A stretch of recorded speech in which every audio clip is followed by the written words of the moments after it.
distinguished elders and friends of justice. I stand before you today, not as a lone voice, but as the echo of millions. I stand here as the spirit of ancestors who bore the weight of chains, and as the hope of generations yet unborn. I speak to you as an Igbo, as a Biafran, and as an African whose soul has been scorched by the flames of colonialism, but still burns with the fire of resilience. Colonialism, the devastating interruption. Africa was not a blank slate waiting to be discovered. It was a tapestry of thriving civilizations, sophisticated societies, and ingenious cultures. From the pyramids of Egypt to the great walls of Benin, from the empires of Mali and Songhai to the market economies of the Igbo, we were a continent of progress, creativity, and diversity. But then came the colonial masters, not as friends, but as invaders, armed with guns, Bibles, and treaties steeped in deceit. Colonialism was not just the theft of resources, it was the theft of identity, of dignity, of sovereignty. The colonial powers carved Africa into artificial states, ignoring the intricate tapestry of ethnicities, languages, and cultures. They disrupted our traditional systems of governance, replacing them with structures designed not to serve us, but to exploit us. For my Igbo people, this disruption was particularly brutal. Our republican system, built on consensus, dialogue, and egalitarianism, was dismissed as primitive. Our women, who held powerful roles in governance and trade, were relegated to the shadows. Our sacred lands were desecrated, our gods mocked, and our humanity questioned. The lingering wounds. Even after the so-called independence, the ghost of colonialism remained.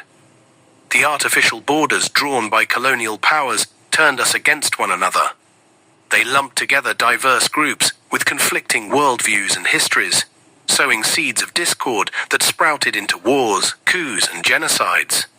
The Biafran War was one such tragedy, a war born of a colonial system that cared little for the humanity of those it ruled. Over 3 million of my people perished in that conflict, victims not just of Nigerian bullets, but of the colonial legacy that planted the seeds of division. But the war was more than a tragedy. It was a revelation. It exposed the flaws of a nation cobbled together without the consent of its people. It showed that the Igbo, like many other groups in Africa, have a right to self-determination, a right to define their destiny unshackled by the chains of colonial imposition. Why Biafra? Some may ask, why Biafra? Why not work within the existing structure of Nigeria? My answer is simple, because the structure itself is broken. You cannot build a house of justice on a foundation of injustice. Biafra is not a rejection of Nigeria. It is a rejection of the colonial lie that we must forever be bound by borders drawn in ignorance and maintained in blood. Biafran independence would not be an act of division, it would be an act of correction.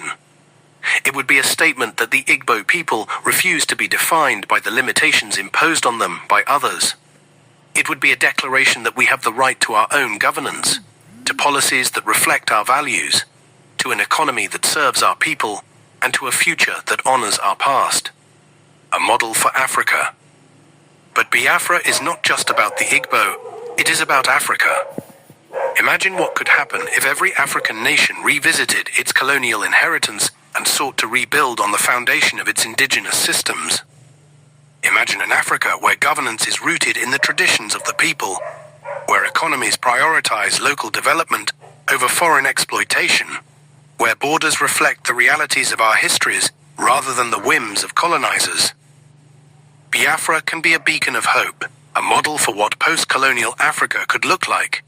By reclaiming our sovereignty, we can inspire other oppressed peoples to do the same. By rebuilding our society on the principles of equity, innovation, and community, we can prove that Africa's solutions lie within Africa itself. The call to action. So I stand here today, not to lament, but to inspire. The journey ahead is not easy, but it is necessary. We must educate our people about the truth of our history, for only by understanding the past can we shape the future. We must build alliances with other oppressed peoples, for our struggles are interconnected. And we must never forget that freedom is not given. It is taken, earned through courage, sacrifice, and unyielding determination. Biafra is not just a dream, it is a necessity. It is the cry of a people who refuse to be silenced, the march of a nation that refuses to be erased, and the hope of a continent yearning to be free.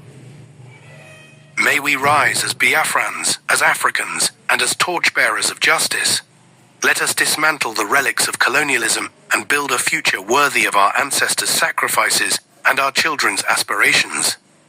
Thank you.